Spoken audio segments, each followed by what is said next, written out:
infancia muy difícil.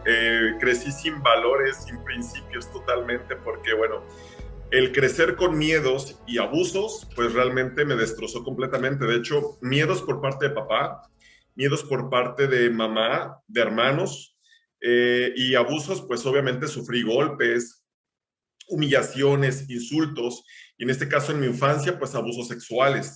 A partir de los 21, bueno, realmente las relaciones homosexuales fuertes empecé a partir de los 15 años, pero realmente a partir de los 21 es a lo que se le llama salir de closet.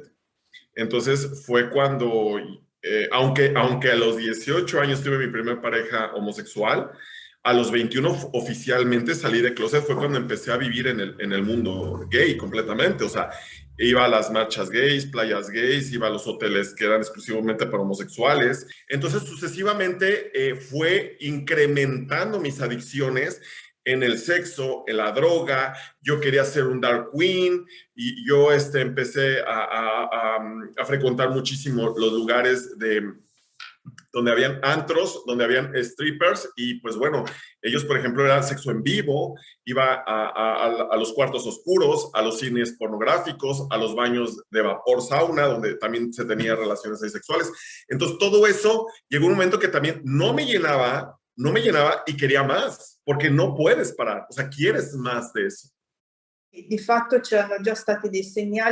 Había habido señales en mis amistades durante mi adolescencia en las que tuve una gran dependencia hacia otras mujeres, pero después, solo alrededor de los 30 años, eso se convirtió también en atracción sexual. En el momento en el que comencé a salir con grupos homosexuales y encontré personas con historias similares a la mía. En las otras mujeres yo me buscaba a mí misma. Principalmente buscaba también un abrazo, un sentido de protección.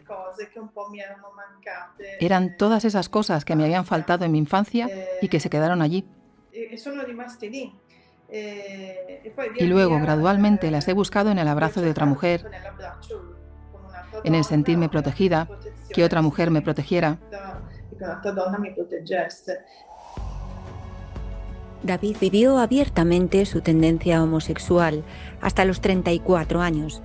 Mantuvo relaciones sexuales con más de 700 hombres hasta 2014, que cambió su vida de forma radical por un retiro espiritual donde experimentó un encuentro con Jesús.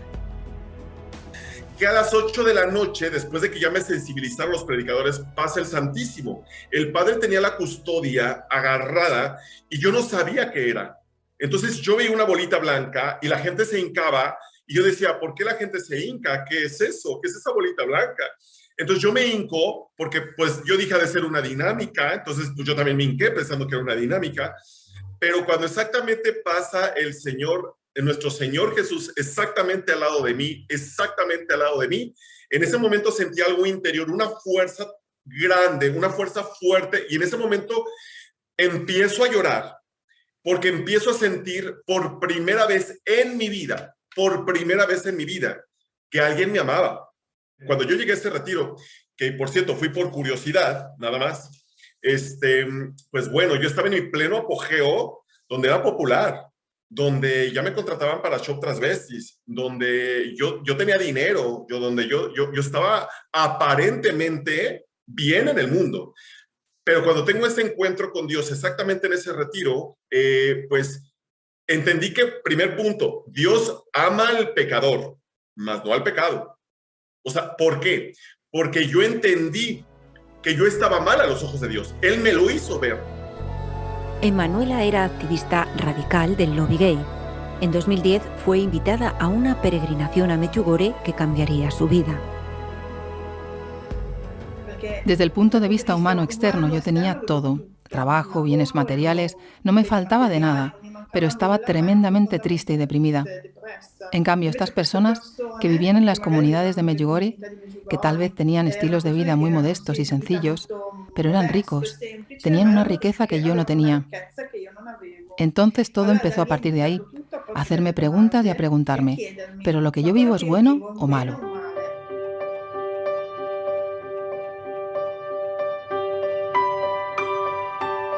Chris Moon es una asociación ecuménica de cristianos LGTBQ que apuestan por integrar este colectivo dentro de la Iglesia y obtener más visibilidad. Bueno, bienvenidos. Estáis en Crismón. Es una comunidad cristiana ecuménica de Madrid, LGTBI más H. Aquí tenéis uno de nuestros anagramas que representa al arco iris sustentado por la Trinidad, y podéis ver que hay muchos nombres. Esos nombres son los de las personas que son miembros comprometidos y comprometidas.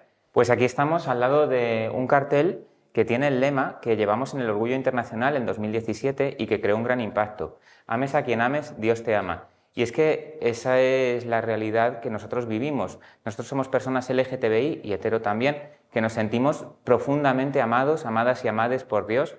Pues me di cuenta que era homosexual prácticamente desde pequeño, ¿no? Sobre todo en la época de la adolescencia, pues yo me percataba, era consciente de que mi mirada pues, se enfocaba en los chicos y no en las chicas. Ese fue el momento, digamos, de esta revelación, de este regalo que Dios me ha dado. La Iglesia es grande, la Iglesia es plural, la Iglesia también es arcoíris, y de hecho el apostolado en la Iglesia Católica no es de ayer. Lo que pasa es que esto se conoce poco o no se conoce, y si se conoce mal.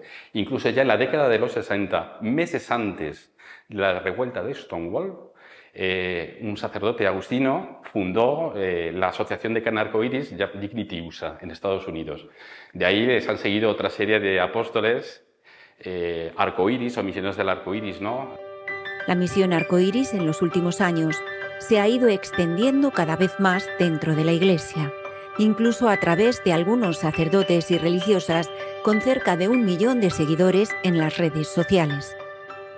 El ser, es decir, la condición humana, o en este caso la condición sexual, la condición homosexual, no es materia de pecado. Es decir, nadie debería de ir al confesionario o a charlar con el sacerdote o a celebrar el sacramento del perdón y confesarse por ser homosexual, ¿de acuerdo? El ser, la condición, no puede ser materia de pecado, porque es algo que hemos recibido del Creador, de Dios, que nos ama con locura, ¿de acuerdo?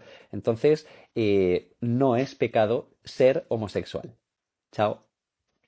Varias veces he hablado ya de este tema. Mi opinión personal, y desde los estudios que yo he realizado, y no solo yo, mucha gente más de la Iglesia, es que Dios te ama siempre, seas como seas, y siempre hay, por tanto, una oportunidad de salvación. No creo que Dios nos juzgue por nuestra orientación sexual, sino por nuestros actos de bien o de mal hacia las personas con las que convivimos. Chao. Lo he contestado hace poco en un vídeo y he dicho que sí, se puede ser cristiano y homosexual, por supuesto, ¿por qué no?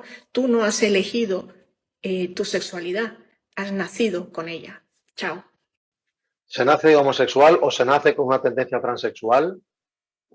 Hay una explicación genética heredada que nos determina hacia una orientación u otra. Esto se ha estudiado bastante, y hoy en día tenemos que resumir que nadie ha podido demostrar que exista un componente genético que determine hacia la orientación homosexual o que determine hacia la orientación transexual. Esto no es así. Un homosexual, si toda la población fuera homosexual, la especie se extingue. La garantía de la permanencia de una especie es precisamente el carácter heterosexual. Por lo tanto, podríamos hablar, en términos muy aceptados desde los colectivos LGTBI, que la verdadera ecología de la especie humana como mamífero es su dimorfismo sexual. El dimorfismo sexual no es caprichoso, es un dimorfismo sexual complementario, imprescindible para la transmisión de la vida. Totalmente creía que yo había nacido gay. De hecho, un dato muy curioso es que yo le decía a Dios, porque tenía mi Dios a mi medida, por supuesto, no lo vivía, era mi Dios a mi medida, y yo curiosamente le decía que me mandara una buena pareja homosexual, ¿no? Con el cual pudiera yo envejecer y amar. Y ahí es donde te das cuenta que ni vivía mi fe y yo pensaba que yo había nacido, porque yo creía que sí. En aquella época pensé que era así, que siempre había sido así, que había nacido así. Eso es lo que pensaba en aquellos momentos. Pero después de mi conversión, Con el crecimiento espiritual interior he comprendido que en realidad la verdad era otra.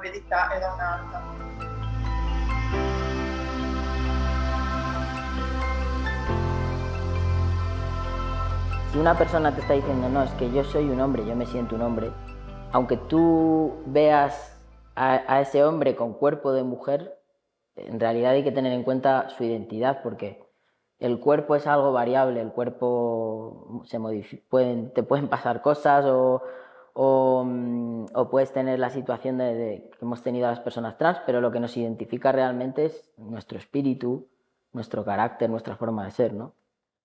Y por lo que estamos peleando muchísimas personas trans en este momento es por el reconocimiento de esta identidad que estamos manifestando. Porque claro, hay personas que no se reconocen en este binarismo de género, hombre o mujer, las personas trans no binarias, ¿no?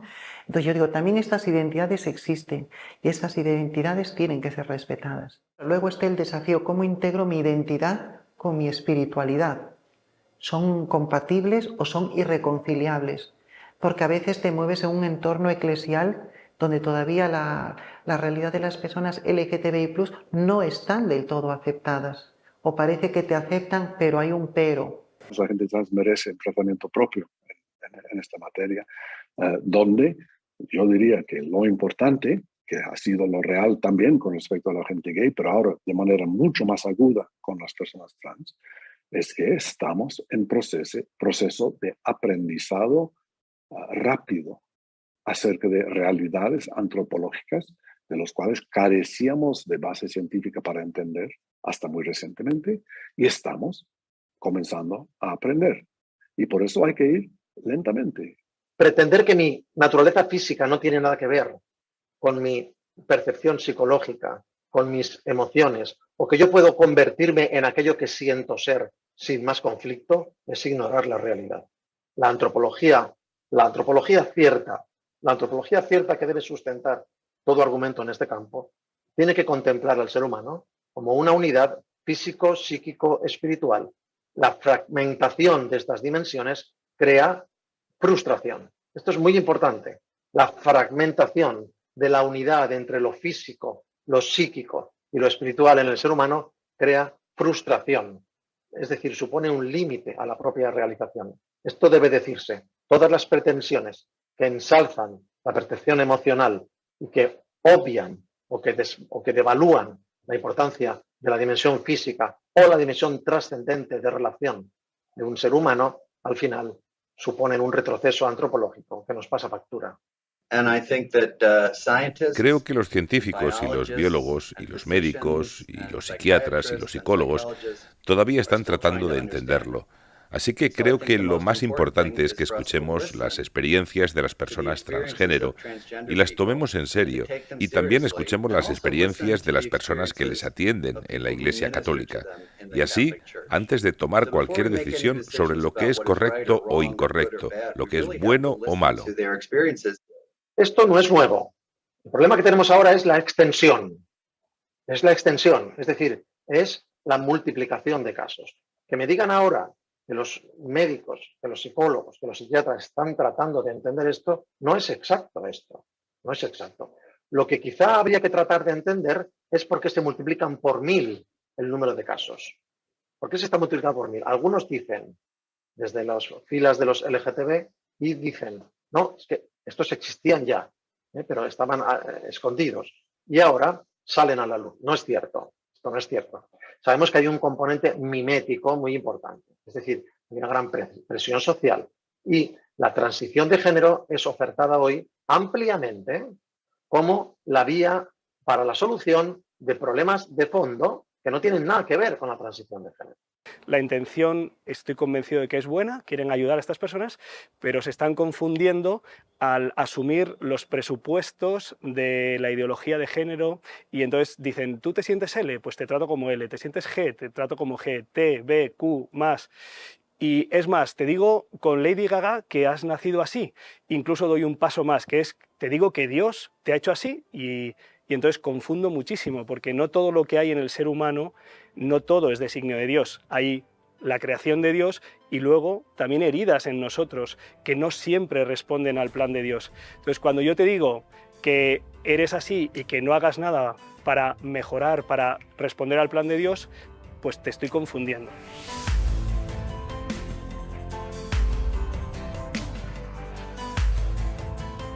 El sacerdote jesuita James Martin, nombrado en 2017 consultor del Dicasterio para la Comunicación del Vaticano, puso en marcha en mayo de 2022 una web de acogida para la comunidad LGTB llamada Outreach.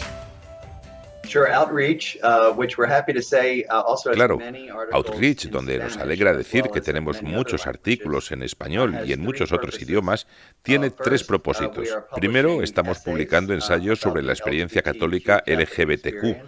Segundo, tenemos una biblioteca de recursos que tienen libros y vídeos, así como organizaciones y enlaces a diferentes lugares para ayudar a la persona LGBTQ a entender su lugar en la Iglesia.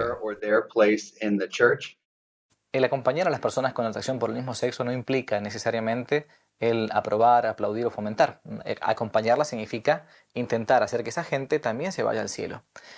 El gran problema del día de hoy es que en algunos sectores de la Iglesia, o incluso en algunos sectores de nuestra propia sociedad, aún laicista, creen que por acompañar a alguien hay que aceptar lo que esa persona está haciendo. Algo análogo a que si uno tuviese que acompañar o amar a las personas que poseen una adicción, por ejemplo, por las drogas o por el alcohol, y entonces implicaría que uno le estuviese diciendo, bueno, adelante, ¿por qué no? Hay que drogarse, sí, adelante, cada uno es libre de hacer lo que quiera, uno puede alcoholizarse, no pasa nada. No, al contrario, el acompañar y el verdaderamente amar a esas personas implica hacerles el bien. Y el bien más grande que se le puede hacer es explicarles que eso no lo va a llevar a la felicidad y que a su vez ni siquiera lo va a llevar ni a la felicidad en esta tierra, ni siquiera a la felicidad en la otra vida. Desde Outreach se desarrollan foros y eventos enmarcados dentro de las celebraciones del orgullo gay, en los que participan miembros de la Iglesia conocidos por su apostolado LGTB. Creo que es importante que las iglesias celebren el mes del orgullo, sobre todo porque muchas personas LGBTQ se han sentido rechazadas por la Iglesia. Se sienten rechazadas por la Iglesia y luego se sienten rechazadas por Dios. Además, tenemos que recordar el gran número de acciones violentas contra las personas LGBTQ.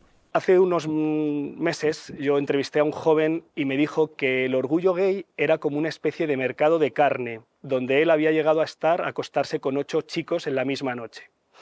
Un mercado de carne así es un ámbito donde a mí me va a ayudar a cumplir mi fin, mi santidad, mi felicidad y mi dicha. Yo creo que no. Lugares donde se promueve el exhibicionismo, el desenfreno, la superficialidad, la mofa a lo religioso, ¿es un lugar donde me va a ayudar, me va a hacer crecer? Pues yo creo que no. Por lo tanto, creo que tal como se vive y como se promueve en las celebraciones del orgullo, es un lugar absolutamente desaconsejable, no solo para cualquier católico, sino para cualquier persona que quiera crecer humanamente de verdad. Yo creo que donde hay una comunidad viva de cristianos, sobre todo si hay presencia de cristianos jóvenes, algunos sí van a querer participar en celebraciones del orgullo. Me parece muy correcto. El orgullo por sí mismo, si uno lo toma de modo así en abstracto, es un pecado, ¿no? Ahora uno puede decir, no, yo estoy orgulloso de mis hijos, estoy orgulloso de mi patria, estoy orgulloso de mi propia fe, de mi propio Dios. Y es verdad que uno puede tomar en buen sentido esta palabra. Ahora, uno está orgulloso de aquello que es bueno, de aquello que hace el bien a las personas. Celebrar, más aún para un católico, el Día del Orgullo Gay, es prácticamente celebrar algo que es antinatural o algo que de hecho está condenado por la misma Sagrada Escritura, por la Biblia. La sodomía es un pecado. Uno puede tener incluso una gran compasión y misericordia para aquella persona que tiene atracción por el mismo sexo, pero nunca puede ayudar o cooperar para que esa persona continúe en todo esto. Y eso es lo que haría un católico si celebrase el Día del Orgullo Homosexual. A inicios del año 2020, hice un video para las redes sociales que estaba dirigido específicamente para mis hermanos homosexuales. La acogida fue muy amplia. Desde ese momento comenzaron a escribirme muchísimos jóvenes de todas las partes del mundo, a contarme su historia y a buscar una respuesta de luz, de fe. La experiencia fue muy grata. Ellos no se sienten identificados con grupos, movimientos, postulados, ideologías con banderitas o meses de orgullos, absolutamente no. Están buscando una respuesta veraz, frontal, evangélica. Y lo que de allí se ha seguido, realmente para mí ha sido una felicidad. Porque mirar a jóvenes que han buscado en la iglesia una respuesta, se han sentido atendidos y luego acompañados para construir una vida llena de virtudes, cargando la cruz de cada día, dirigiéndose a la santidad.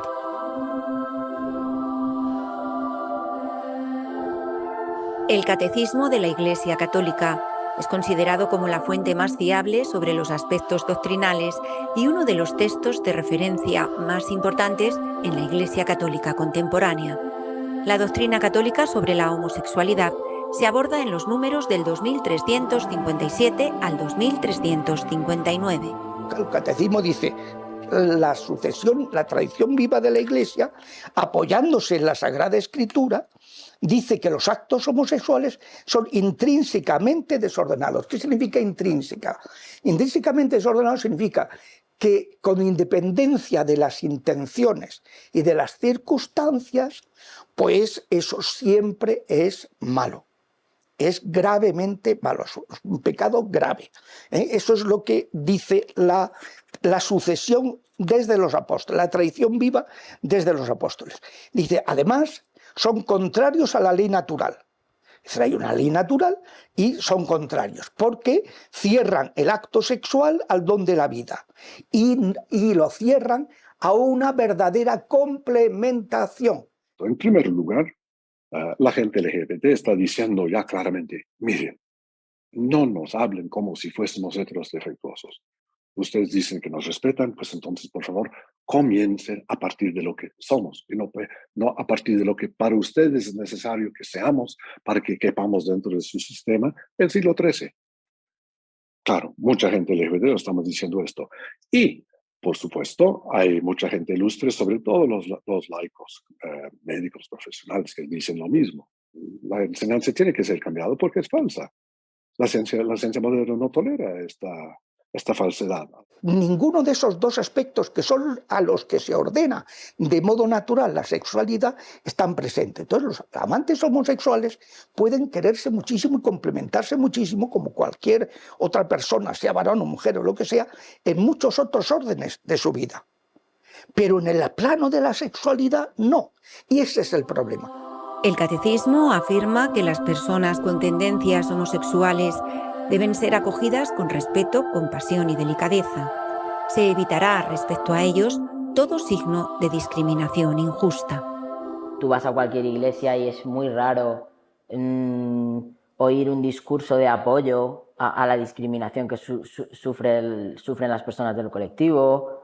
No hay inclusión. Hay a lo mejor como una tolerancia escondida, como bueno, me hago el long y miro para otro lado, ¿no? Pero eso no es amor, eso no es misericordia, eso no es amar al prójimo, tenderle la mano, eso no es así. Yo creo que la mejor forma de amar a una persona no es una terapia afirmativa, ¿no? que suena ahora, ¿no? Y decir, sí, lo que tú digas y lo que tú pienses, así es. Sino vamos a buscar juntos la verdad profunda de tu ser, aunque nos cueste, vamos a identificar de dónde pueden proceder algunas dificultades, algunas heridas y curarlas. Y entonces serás libre y serás dichoso. Lo demás me parece que es una postura bastante cómoda y bastante fácil a favor de la corriente. El Catecismo dice que las personas homosexuales están llamadas a la castidad. A mí la castidad me parece que es un don en la Iglesia, que la Iglesia debe de cuidar, pero es algo que no se debe de imponer. Yo creo que, bueno, la sexualidad, sobre todo, la sexualidad es un regalo de Dios. Muchas veces se antepone la castidad como lo verdaderamente verdadero y querido por Dios frente al disfrute y el goce sexual. Entrar en esas dicotomías yo creo que es peligroso, y sobre todo porque está devaluando ese impulso instintivo que es la sexualidad, y no nos podemos olvidar que todos, todas y todes somos fruto del deseo. En base a la castidad, unido a los sacramentos, he entendido que la voluntad de Dios en mi vida es vivir en castidad. Y es lo más maravilloso que yo pueda entender. O sea, es que es algo sobrenatural poder entender esto, porque mucha gente de hecho me dice, es que el sexo es una necesidad. Y yo les digo, no, necesidad es comer, dormir, hacer del baño, porque si no te mueres. Pero yo llevo 8 años en castidad, no veo pornografía, no me masturbo, no me meto con ningún hombre y estoy vivo y soy feliz. O sea, no es una necesidad. Pienso, la castidad es Cristo, ¿no? Bueno, la castidad es el orden en el amor, ¿no? Estudiaba en mis tiempos de teología. El orden en el amor, amar bien. No es no amar. Hay gente que piensa que la castidad es no amar. No, es amar mucho, amar del todo. Amar con todo el cuerpo. Por eso, aquellos que nos hemos consagrado a Dios, estamos llamados a amarle también con toda nuestra dimensión corporal, afectiva, sentimental, ¿no?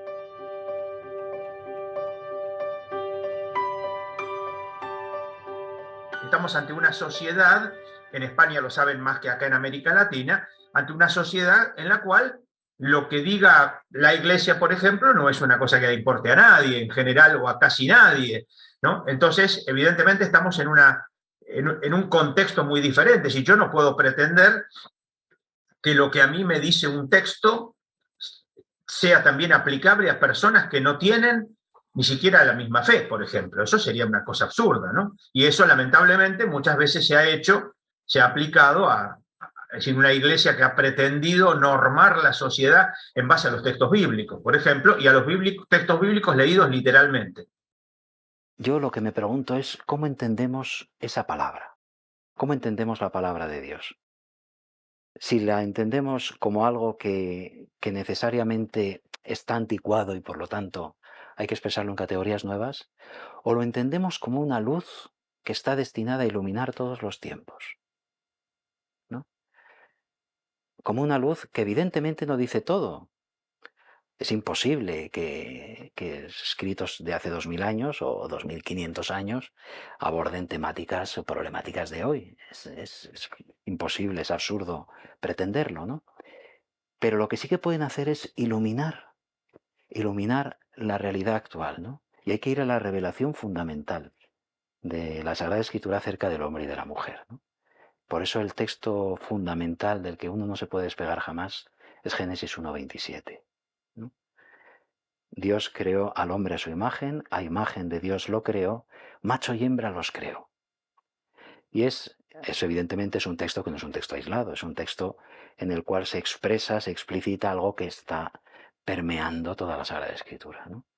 Y entonces es esa antropología la que luego está saliendo a la superficie en un contexto o en otro, en un género literario o en otro, y en un momento o en otro.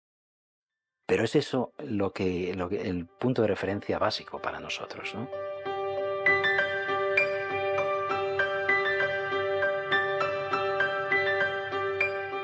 Sobre Génesis 19,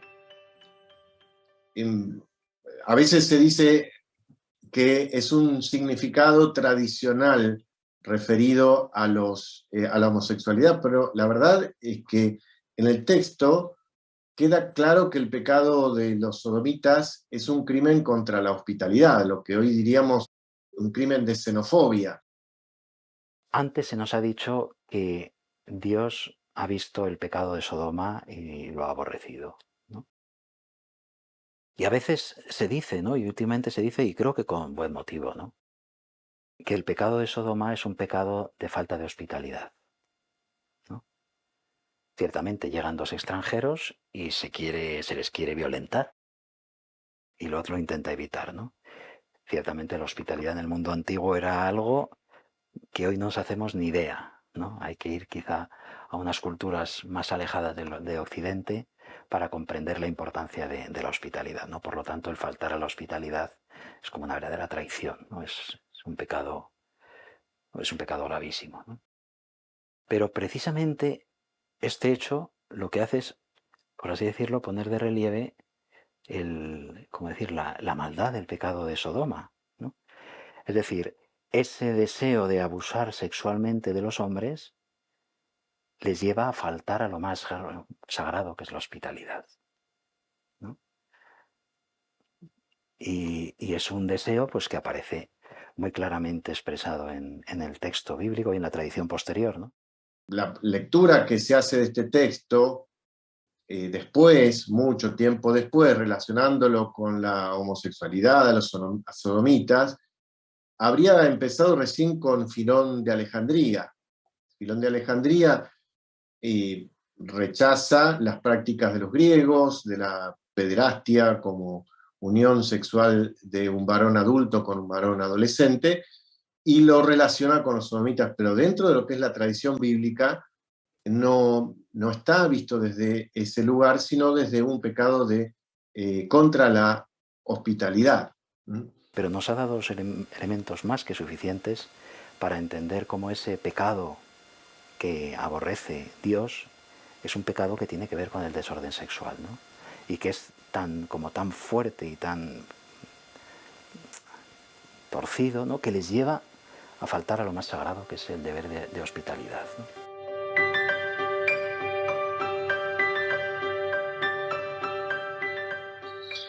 En el texto de Romanos es un tema interesante. Lamentablemente, la idea sexual fija que tienen algunos sectores eclesiásticos ha hecho poner ahí la mirada.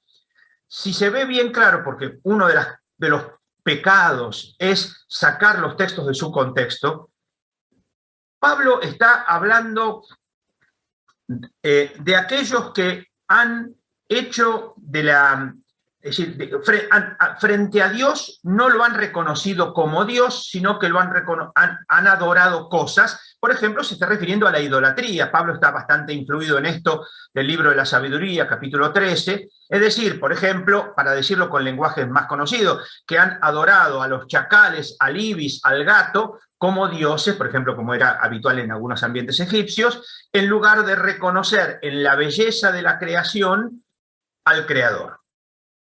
Ciertamente la visión de Romanos 1 es que es impresionante, ¿no? Como de la idolatría pues brotan los comportamientos homosexuales. Creo que cualquier tipo de dulcificación o de suavización o de esos versículos están condenados al fracaso porque son tremendamente claros, ¿no? Y no hay que olvidar que San Pablo no escribía, perdóneme, para nosotros, para mí, para un exégeta del siglo XXI. Pablo escribía para gente de su tiempo que entendía las cosas, ¿no? Y que entendía las cosas conforme al tenor de las palabras y de las expresiones, ¿no? Y además en un contexto en el cual eran comportamientos que estaban a la orden del día, por lo tanto, eran cosas conocidas, ¿no? San Pablo lo que busca es mostrar cómo hay caminos que no son caminos de vida. Y que, por lo tanto, por desgracia, pues generan infecundidad. Va a hablar de mujeres y varones que parece que se estuviera refiriendo a las relaciones homosexuales. Ahora, si miramos el texto, lo primero que va a decir es sobre las mujeres que han invertido. La inversión no necesariamente tiene que ver con una relación lesbiana en este caso, porque no habla de mujer con mujer, cosa que sí dice del varón. Habla de que invirtieron las relaciones. Por ejemplo, en el mundo antiguo estaba muy mal mirado que en una relación sexual la mujer ocupara la posición de arriba y no la de abajo, como debe ocurrir porque el varón es superior. A veces hay que decidir si acepto la palabra de Dios como luz decisiva o si acepto la mentalidad, digamos, actual, moderna, como luz decisiva. Si la luz decisiva es la palabra de Dios, entonces eso modela mi comprensión de la realidad, ¿no? Si la luz decisiva es la mentalidad de Dios, entonces eso modela mi comprensión de la palabra de Dios, ¿no? Y le tengo que, en cierto modo, pues como hacer decir cosas, ¿no?, que desde luego a San Pablo no se le hubieran pasado por la cabeza jamás. Con respecto a los varones, donde sí habla de varón con varón, acá hay que recordar algo que es muy importante. Lo primero que yo quisiera señalar es esto. Pablo escribe para dar respuestas a situaciones concretas, de comunidades concretas, de tiempos concretos. Pablo no hace un manual de obrar cristiano para todos los tiempos. En todo caso, Pablo se los está diciendo a los romanos. Es sabido en muchos ambientes que los romanos habían tenido una cierta tendencia bacanal, ¿no? Las bacanales romanas, y estoy usando la palabra con toda malintención y alevosía, ¿no? Las bacanales romanas que eran orgías. Él es un judío, evidentemente cristiano, porque ha conocido a Cristo, que vive en la antropología de la Sagrada Escritura. Sería absurdo situarlo en otro contexto, ¿no?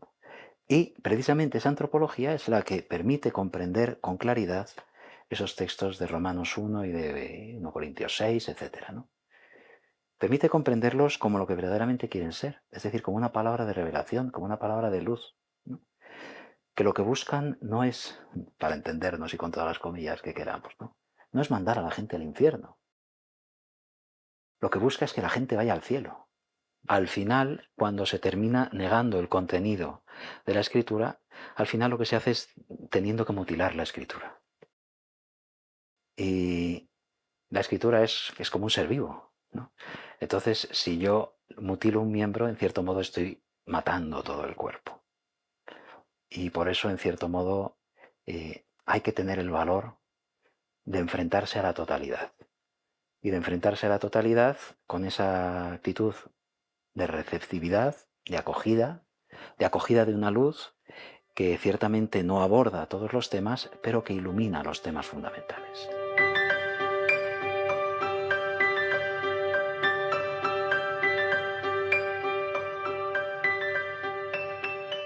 Si uno se fija en la evolución que han tenido muchos temas en la visión de la Iglesia, es muy probable que todo esto vaya modificándose, es decir, la lectura hermenéutica que se haga de estos textos probablemente va a ir cambiando en la medida en que la cultura va cambiando. Aquí hay un evangelio que es una palabra de luz, que es una palabra que ha demostrado su fecundidad a lo largo de la historia, que ha demostrado su poder para transformar las vidas, los corazones, las sociedades, y es una palabra que algunos quieren que es una palabra del pasado, pero es la palabra del futuro, porque es la única palabra capaz de generar un futuro.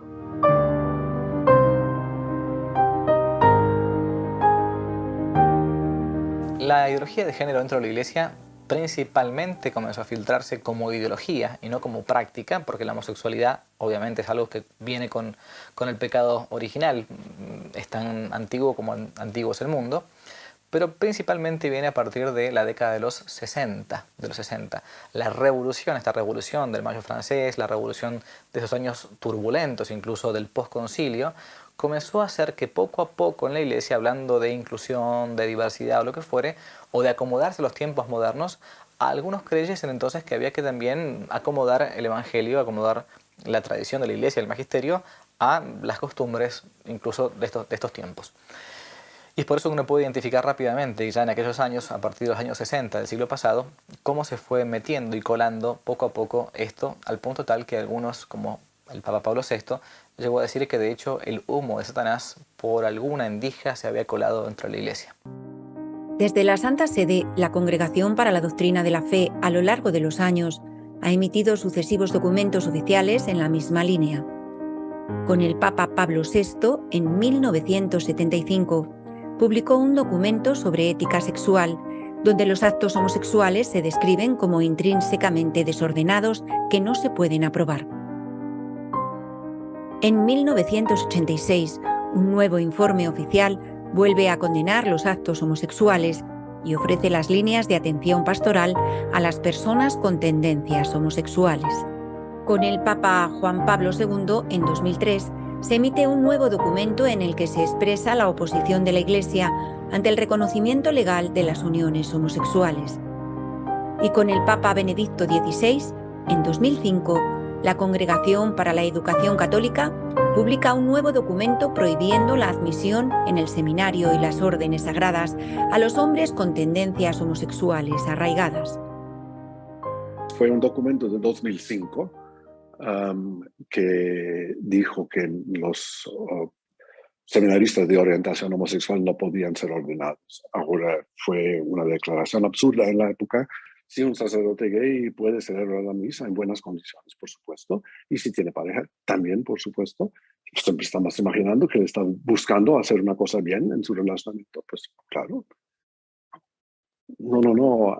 La idea de que todo esto es que el cristianismo es un código de leyes, que es una especie de montaña rusa de obediencia, desobediencia, obediencia, desobediencia, esto produce un tipo de escindamiento de la persona, un escindir terrible del alma. Esto no, se trata de que estemos en camino a descubrir cuán amados somos y qué es la capacidad de poder amar a los demás. Pues la Iglesia tiene muy claro, primero, por una cuestión ontológica, va a recibir un sacramento que lo configura con Cristo varón. Tiene que tener muy clara su condición masculina. Segundo, por su misión, no ya su vocación, sino misión.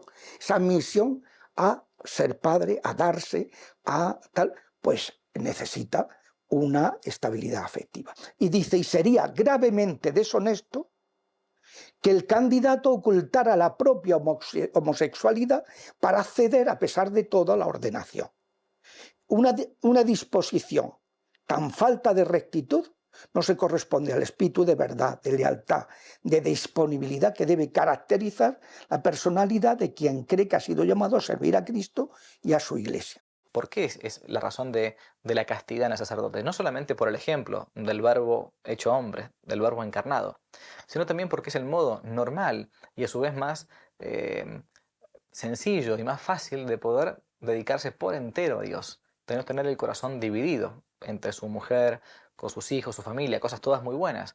Por eso un sacerdote, aún teniendo esa inclinación natural por la búsqueda de una familia, de una mujer, los hijos, renuncia a eso por medio de una promesa o de un voto de castidad, renuncia a algo bueno para entregarse por completo a Dios y a las almas. En 2019, con el Papa Francisco, la Congregación para la Educación Católica publicó Varón y Mujer los creó, un documento que se pronuncia en contra de la ideología de género en las escuelas. En algunos ambientes eclesiales se siguen difundiendo proyectos y propuestas de bendiciones para la unión de personas del mismo sexo.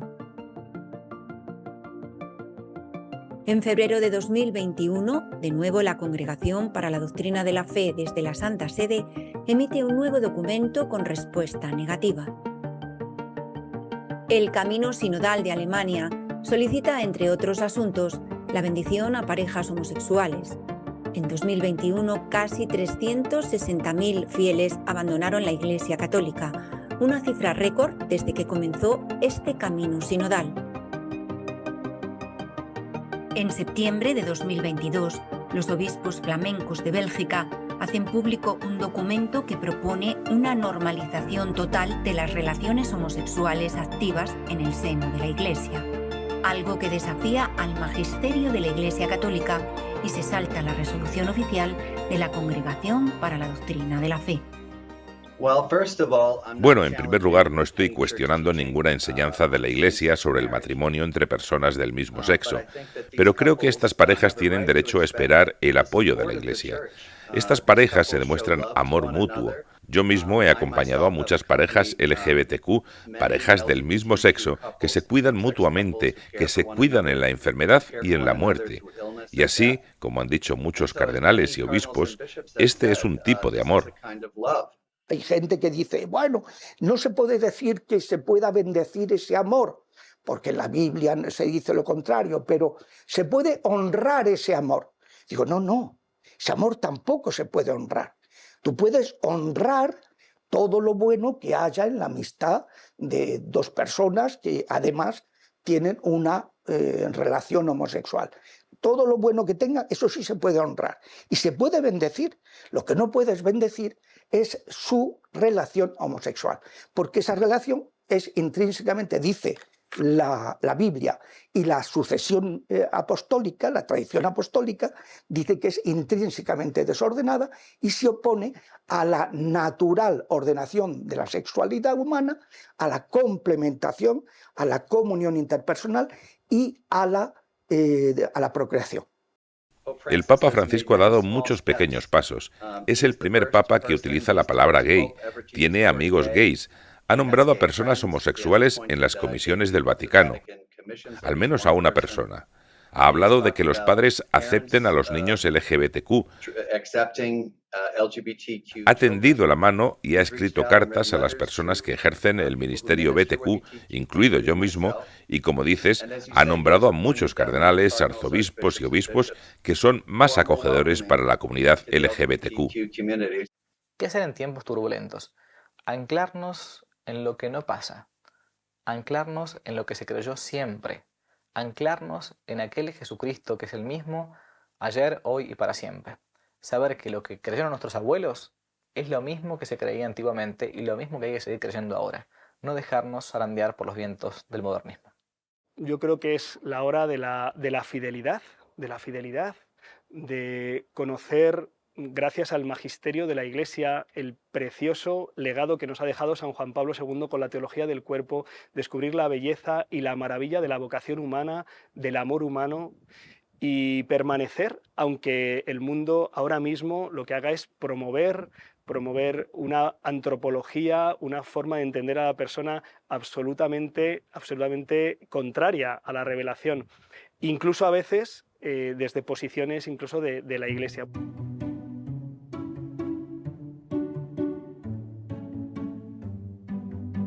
Tenemos también una Eucaristía católica cada mes.